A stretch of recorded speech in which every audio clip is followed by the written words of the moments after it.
This is the BMW M2. It was first introduced to us back in 2014. The somewhat golfer's small saloon car, because it could perfectly fit 2 golf bags in the boot.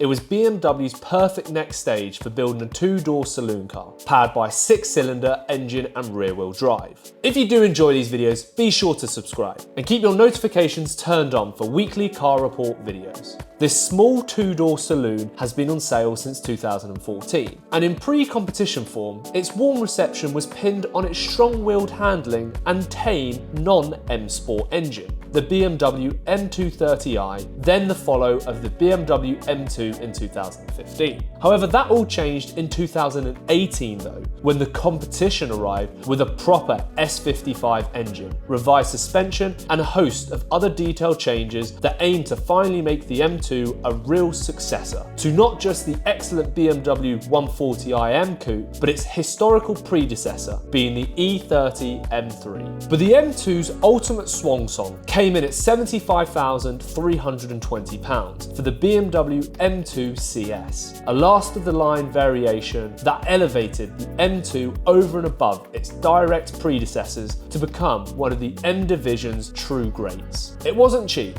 but the CS really is something special, and a brutal statement that beyond X5Ms and M8s, the M Division still knows exactly what it's doing and how to build one hell of a performance car. The BMW M2 covers its wider tracks with swollen arches, like rounded box arches that swallow greatly down the sides, and it looks very much like a junior version of the F82 M4. It's a butch, focused looking machine, but doesn't quite have the stance or drama of the older M1 Coupe that had shapely flared arches. In the presence of an M240i, the M2 looks stonky and incredibly aggressive. The changes made over the standard car make it difficult to believe they're even related. With the wide arches and all the cures of the modern M car, the quad tailpipes, the diamond cut alloys, and the deeper front bumper, it looks aggressive. The M2 CS models built on the visual aggression with just enough new elements from the lesser competition, with a new carbon bonnet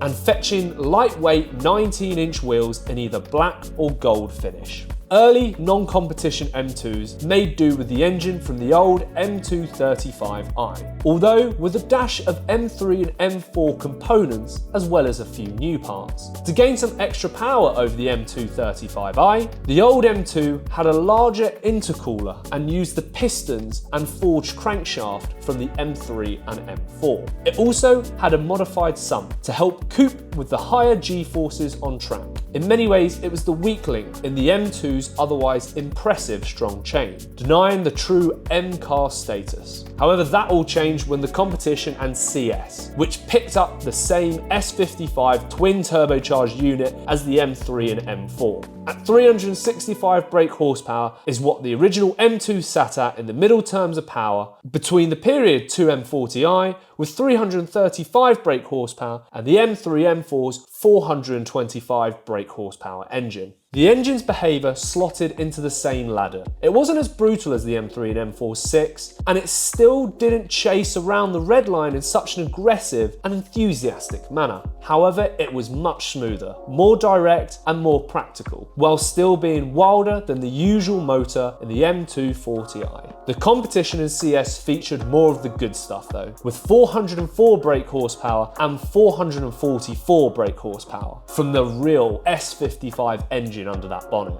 The CS's output is resulted directly from the previous M4 competition and feels even more potent here thanks to the shorter wheelbase and lower curb weight. There are 2 gearboxes available in the M2 CS in competition though, a 6-speed manual and a 7-speed dual clutch transmission. The contrast between the two is marked. While the manual allows complete involvement and further access to the manageable handling, the DCT, dual clutch transmission, feels like a blunt instrument. In Sport and Sport Plus driving modes, the semi-auto hammers each gear home, with each focus on the rear tyres that can barely cope. At full throttle, as one clutch re-engages, the rear wheels joint, causing the car to wiggle from the back. The extra ratio seems unnecessary too. The torquey 6-cylinder is more than capable with just 6 gears. The DCT, equipped in the M2 competition, does 0 to 62 miles an hour in just 4.2 seconds, putting it 0.2 seconds faster in a straight line than the manual car. Traction feels strong, and the new engine gives every impression of being able to get close to the claims in the dry at least. With 404 brake horsepower, the M2 competition is certainly quick enough.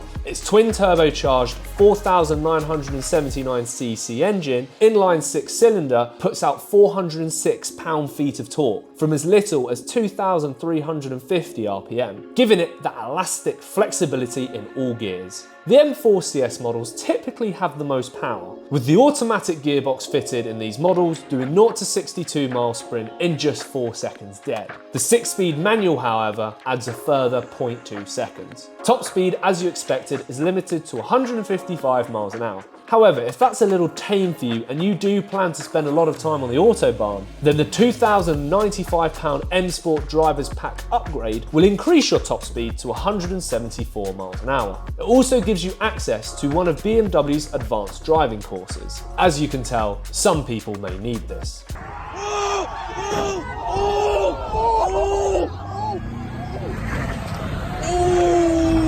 The F22 Generation 2 Series Coupe has been totally reworked to create the F87 M2. It's 8mm lower, the front track is 58mm wider, the rear is 45mm wider, and the wheelbase is 3mm longer. The F82 M4's front and rear aluminium suspension is carried over to the M2, and the rear axle remains solidly mounted, just as on a bigger M car. On top of this, the competition added strut and bulkhead braces from the M4, plus stiffer ball joints in replacement of the old rubber bushes in the rear axle. The M2's ride is firm, and the early cars come without switchable dampeners, so it's firm all the time. On rough UK roads, there are times you wish a little more compliancy would come from the M2, but the upside is where the old M1's rear axle felt slightly strong-willed on all M2s, so it was better tied down. It's only on the worst roads that the M2 can start to get a little jumpy, the short wheelbase causing the car to note around a little. This was improved with the arrival of the CS, which not only added adjustable dampeners, but also made the whole suite of variable powertrain and chassis modes individually selectable, something we can take granted for in modern BMW M models. Strengthening the bodywork showed great improvements, with the M2 having a similarly direct and grippy front axle as the M4. In combination with the recalibrated ESP and MDM electronically controlled rear differential, it rewards the competition with nimbleness that shows the bigger brothers can't match. The M2 springing around your hips in time with inputs to the steering. The M2 is filled with the flow that is most impressive, allowing you to generate a rhythm when driving quickly, easily and confidently. The chassis, grip, engine, diff and steering all added up to create such a natural driving experience. Despite being the baby M car, the M2 competition is hardly what someone would call fragile, while the adoption of the M4's engine has done wonders for the performance and exhaust sound. It drilled a symbolic hole in the fuel tank, with the DCT equipped car managing a combined 30.7 miles to the gallon, compared to a 35.8 miles to the gallon for the old car. The 6-speed manual, however, though, achieves a little less of 28.2 miles to the gallon. Like an A45 AMG and Audi RS3, the M2 is designed to give younger buyers, or for those who wouldn't usually consider a fully blown M car, an entry point into the market. As such, the running costs of an M2 won't considerably exceed that of the M240i, but expect to replace the chunky rear tyres relatively frequently if driven with blunt force. With the interior, I was very disappointed with the build and quality, compared to the interior of, say, an Audi RS car. The M Sports cars feel cheap plastic and unstable. However, though, it's functional, but not the last word in luxury, with carbon copies being produced across all the BMW line, and in my opinion, the ugly red night lights need to go.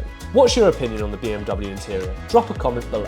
To make it feel slightly more special though, BMW have added M Trio colour stitching on the steering wheel, while the back seats are still standard. As for the performance car, there is a carbon fibre trim inside. The M2 has raw carbon fibre around the door pulls and central console. It's a nice departure from the usual shiny carbon, and it does look okay. And if you opt for the DCT box then, rather than a tall shifter using the ordinary BMWs equipped with the automatic transmission, you get the short, teardrop-like M-stick. It is smaller and neater, but makes it awkward to put into park. It isn't a mere press of the button P, but you need to turn the car off while it's still in gear rather than neutral. If the M2's predecessors, the M1 Coupe, is anything to go by, it's likely to hold its value well. The M1 series cars have been growing in value over the past few years due to its cult following, limited build numbers and shortness of chips. The M2 cars won't be as extensive, but second-hand cars haven't dropped much below the asking price of a new car. So should you refrain from ticking any options? You need worry about the M2 competition feeling thin, as it came with plenty of kit as standard. Only 5 no-cost paint options made it somewhat limited in the colour department.